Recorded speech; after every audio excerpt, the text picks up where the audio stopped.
అది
అది మామూలే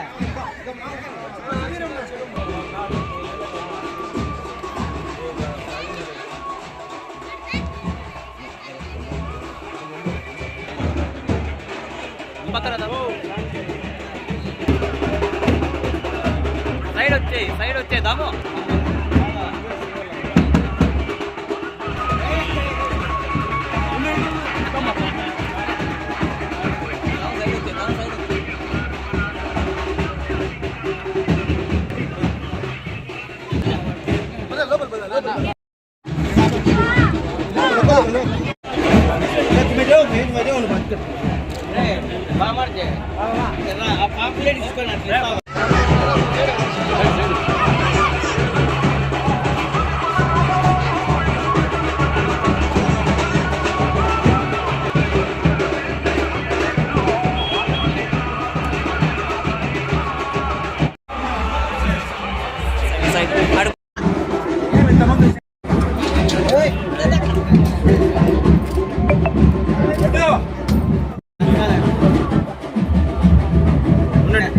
నమస్కారంలో ఈరోజు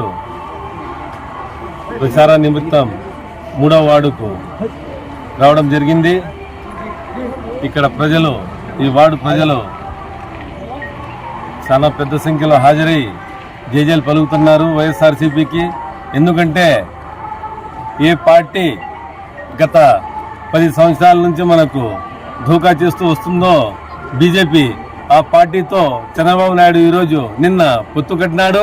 దీంతో తెలిసిపోతోంది చంద్రబాబు నాయుడు అనే మనిషి ధైర్యం లేదు. ఒకడే వచ్చి ఎన్నికల్లో నేను ఇది చేసినాను మీరు నాకు ఓటు వేయండి అని అడిగేదానికి ఆయనకి ధైర్యం లేక తోక పార్టీలతో జతకట్టినాడు. నిన్న బీజేపీతో నిన్న కాక మొన్న జనసేనతో జతకట్టి సీట్ల పంపకం జరిగింది. అదేగాక చంద్రబాబు నాయుడు మోసం అనే దానికి పవన్ కళ్యాణ్కి మెంబర్ ఆఫ్ పార్లమెంట్ కాకినాడకి పంపిస్తున్నాడు. ఎందుకంటే మళ్ళీ ఇంకా ఎవరికి ఈయనకి ప్రత్యామ్నాయం ఉండకూడదు అనే ఉద్దేశంతో దురుద్దేశంతో ఈయన పవన్ కళ్యాణ్ గాని అడ్డు తొలగించుకున్నాడు.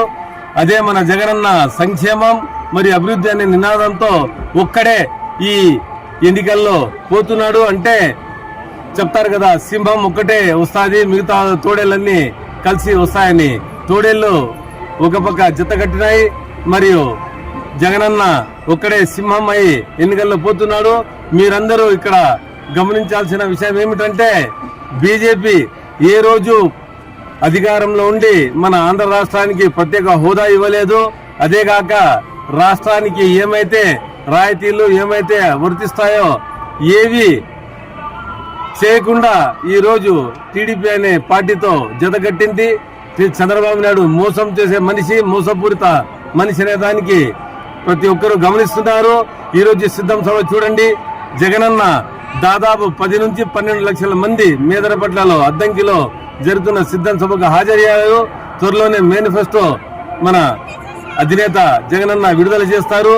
ప్రజలకు చాలా దాంట్లో రాష్ట్ర ప్రజలకు చాలా మంచి చేరుకూరే విషయాలు వస్తాయి. కాబట్టి రానున్న ఎన్నికల్లో ప్రతి ఒక్కరూ ఈ రాష్ట్ర ప్రజలు జగనన్నకు మళ్ళీ ముఖ్యమంత్రిని చేసుకోవాలని ఫ్యాన్ గుర్తుకు ఓటు వేసి నన్ను అసెంబ్లీకి మరియు మన హిందూపూర్ అభ్యర్థి పార్లమెంట్ అభ్యర్థి శాంతమ్మకు ఓటు వేయాలని మీరందరికీ నేను మనస్ఫూర్తిగా వినవించుకుంటూ ధన్యవాదాలు తెలియజేసుకుంటున్నాను. జై జగన్.